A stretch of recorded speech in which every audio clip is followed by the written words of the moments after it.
I'm bliss, highly favored. I'm bliss, highly favored. What's going on, everybody? Welcome back to another video. In today's video, I'm going to be giving you guys my full predictions for Money in the Bank 2025. Now, I waited till SmackDown was over to record this video because I was expecting them to add a 5th match to the card, but for whatever reason, they just didn't. 4 matches on one pay-per-view seems like too little. I feel like there should be at least 5 matches, but it is what it is. Since I do not have any women's figures, I'll start off by talking about the women's matches. The first women's match I want to discuss is Becky Lynch versus Lyra Valkyria for the Women's Intercontinental Championship. This feud is not bad. I'd say it's pretty good, but I think it has to end, and I think it ends with Becky Lynch winning the Intercontinental Championship.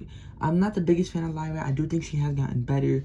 Becky Lynch will always be one of the GOATs in women's wrestling, but I do think Becky Lynch wins the Intercontinental Championship and probably faces Bayley at Evolution or SummerSlam. We'll see, but I do think Becky Lynch will win the Women's Intercontinental Championship. And then the second women's match on the card is the Women's Money in the Bank ladder match. We have Naomi taking on Alexa Bliss versus Rhea Ripley versus Roxanne Perez versus Julia versus Stephanie Vaquer. I think this is better than the men's Money in the Bank ladder match because I'm okay with anybody winning this match. The men's Money in the Bank match, I feel like there's only 2 options, but we'll get into that later. I feel like I'll do process of elimination. I don't think Julia's gonna win. She's already in a feud with Zelina Vega. I want Roxanne Perez. I just don't think she's gonna win. I want her to win. I just don't think. Like, if I had to pick who I want to win the most, it'd probably be Roxanne Perez, but I don't think she's gonna win, unfortunately. And then we have Rhea Ripley, Stephanie Vaquer, Alexa Bliss, and Naomi. I think if I had to eliminate, I'd probably eliminate Stephanie Vaquer. I think they don't want to give it to someone who doesn't fully speak English. Like, that's why I eliminated Julia right away, and she's in another feud. And Money in the Bank is always best with a heel, so yeah. And then we have Rhea Ripley and Naomi. Oh no, I forgot about Alexa Bliss, yeah. I would eliminate Alexa Bliss just because I think Nikki Cross can help her win the match. I think that definitely is a possibility. I just don't think they're going to give it to Alexa Bliss yet. And between Rhea Ripley and Naomi, I do see them giving it to Rhea Ripley. I think that is a possibility. I know a lot of people don't want that because Rhea Ripley can literally have a title match whenever she wants, but I do think it is a high chance that Rhea Ripley wins just because she's the most popular female superstar on the roster, and her custom briefcase that says Mommy in the Bank, that would sell a lot. So I can see them wanting to give it to Rhea, but I do think Naomi is going to win.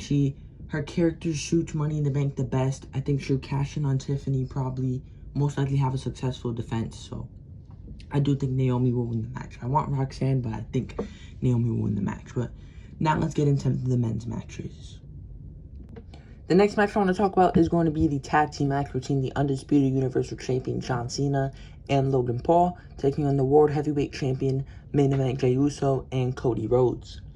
I do think in ring this will be a fun match. We have Jey Uso, Cody Rhodes, and Logan Paul, and they're all great talent. If you watch any of my past videos, you probably know how I feel about John Cena.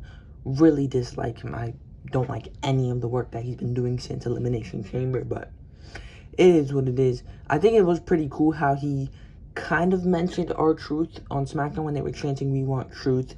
He said, "You don't deserve the truth," blah, blah, talking about him and Logan Paul, the truth behind them, and the reason why he turned heel. And then he said something about our truth. Sounds very similar to R-Truth. I thought that was cool, but that's all I'll give Cena. Everything else he does is horrible. But for this, there's not a good story built in for this match. All it is that Jey Uso fought Logan Paul and Cena fought Cody. Cena and Cody are friends, put them together, and then you get this tag match.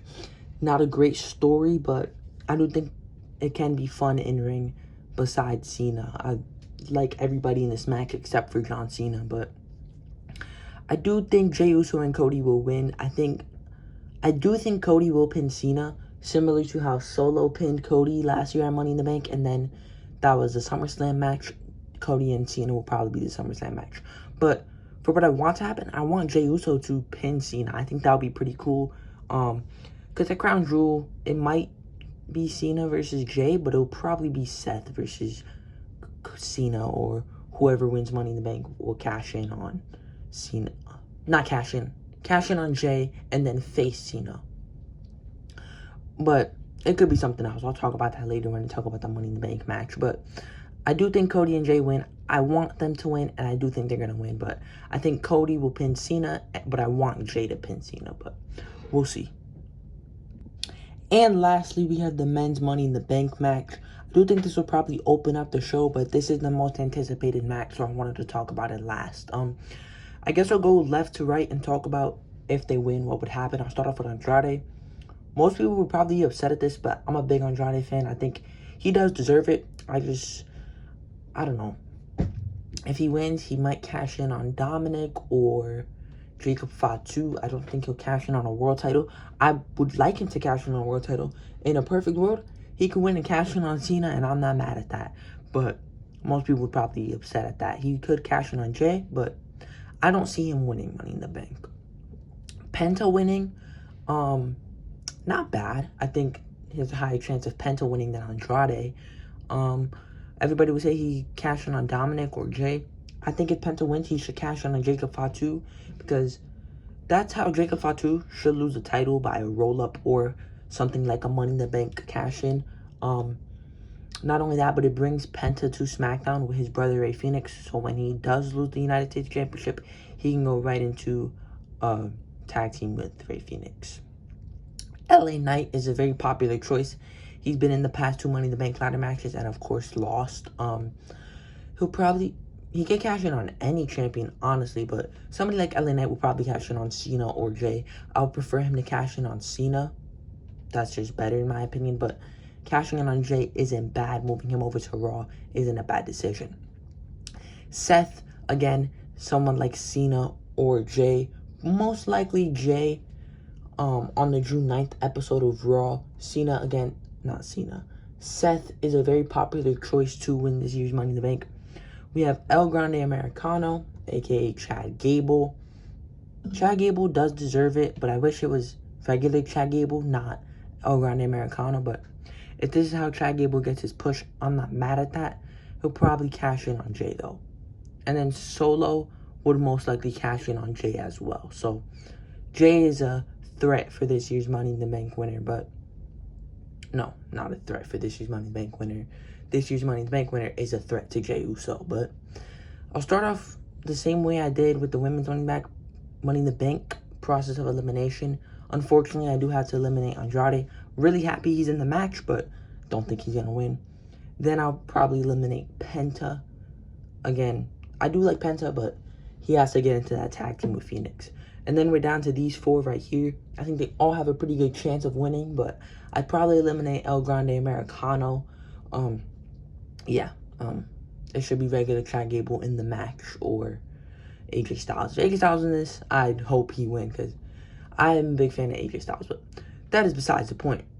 LA Knight, Seth, or Solo. Probably, unfortunately, well, not unfortunately for me, but for most people, I'd eliminate LA Knight, and I think it comes down to Seth and Solo. I know it sounds crazy, LA Knight losing Money in the Bank 3 years in a row, but it definitely comes down to Seth and Solo, because, again, you can have Roman Reigns and CM Punk cost Seth the match. I just don't see Roman Reigns coming out in the Money in the Bank ladder match, so CM Punk can cost Seth the match, but then Braun Breaker and Bronson Reed, would they let that happen? Probably not. So final prediction, I'm going to say Seth wins Money in the Bank. Not mad if Solo wins. I'm a big fan of Solo. I really like his mic work. I think Solo can be huge in the WWE, but I do think Seth Rollins wins the Money in the Bank ladder match. For who I want to win, I'm fine with anybody winning, but I feel like if it's Andrade, Penta, or El Grande, that's a little underwhelming. Yeah, I probably want, and I do think Seth is going to win. Actually, yeah, I want Solo to win. I'll put it in. I want Solo to win, but I think Seth is going to win. But Seth will probably number 2 on who I want to win. It's probably Solo, then Seth. But that is going to do it for this video. Let me know your predictions for Money in the Bank down below, who you want and think is going to win. I do think it's going to be a pretty fun show. I hope Travis Scott doesn't come out. That would ruin it. But that's going to do it for this video. Please like and subscribe. My goal is to hit 1,000 subscribers by the end of 2025. And I will see you guys in the next video. On bliss, highly favored. On bliss, highly favored.